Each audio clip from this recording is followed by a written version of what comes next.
नमस्कार दोस्तों, स्वागत है आपका ज्ञान सर एजुकेशन ऐप में। यूपी ट्रिपल एससी के एग्जाम्स के, वनडे एग्जाम्स के, एसएससी एग्जाम्स के, पुलिस एग्जाम के, रेलवे एग्जाम के फ्री इनिशिएटिव आपको इसी चैनल में मिलते रहेंगे। चैनल को सब्सक्राइब जरूर कर लीजिएगा और वीडियो को लाइक और शेयर जरूर कर लीजिएगा। और हमारे ऐप ज्ञान सर एजुकेशन ऐप को गूगल प्ले स्टोर से आप इंस्टॉल जरूर कर लीजिएगा। इसमें सारे वनडे के एग्जाम्स के कोर्सेज आपको मिलेंगे बहुत ही कम दामों में। नमस्कार दोस्तों।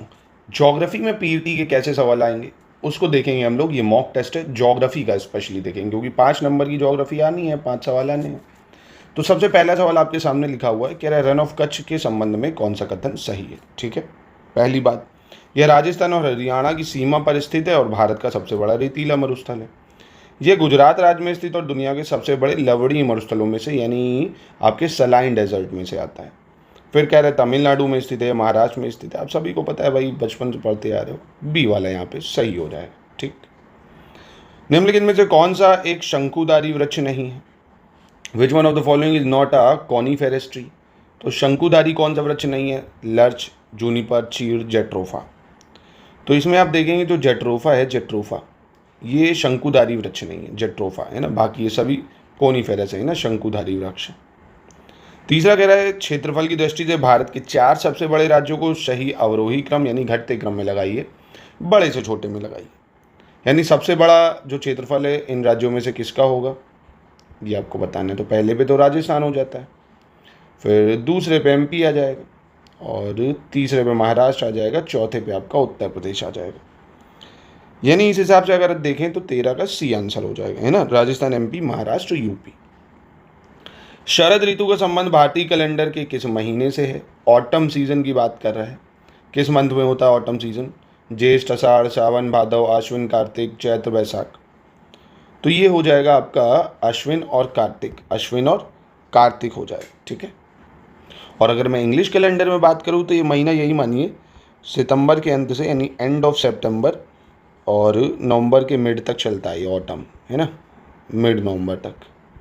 अब अगर कोई पूछेगा ऑटम या आपसे शरद, तो ये सितंबर अंत से नवंबर के मध्य तक चलता है। ठीक है, फिर कह रहे हैं निम्नलिखित देशों को उनके समय क्षेत्रों की संख्या के अनुसार अधिक से कम क्रम में लगाना है। यानी arrange the following the order number of time zone from highest to lowest, from highest to lowest. ठीक है, रशिया, इंडोनेशिया, यूएस और फ्रांस। तो टाइम जोन कहाँ पे ज़्यादा है और कहाँ पे कम है ये आपको बताना है।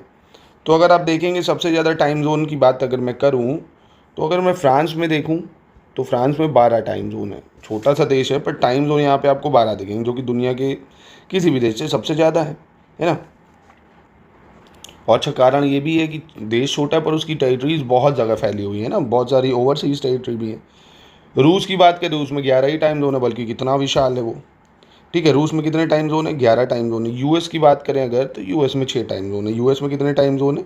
6 टाइम जोन है। ठीक है, पर अगर यूएस में अगर हम अलास्का को भी मिला दें, हवाई को भी मिला दें और टेरिटरीज़ को, तो 3 और मिला के 9 हो जाते हैं। कितने हो जाते हैं टोटल? 9। तो टोटल 9 बता दो अब। ठीक है, इंडोनेशिया की बात करें तो इंडोनेशिया में 3 टाइम जोन है। इंडोनेशिया में 3 टाइम जोन है। ठीक है, तो इस हिसाब से ऑप्शन ए हो जाना चाहिए। तो ये ज्योग्राफी के सवाल हैं। ऐसे ही अगर आप और ज़्यादा लगाना चाहते हैं तो हमारी ज्ञान सर एजुकेशन ऐप है, इसमें फुल लेंथ भी है और सेक्शन वाइज भी टेस्ट आपको मिल जाएंगे ज्ञान सर एजुकेशन ऐप पे। ठीक है, मात्र 49 रुपये के 25 टेस्ट और फ्री टेस्ट भी 5 पड़े हुए हैं वीकली टेस्ट फोल्डर में, आप वहाँ से भी जाके लगा सकते हैं। ठीक है।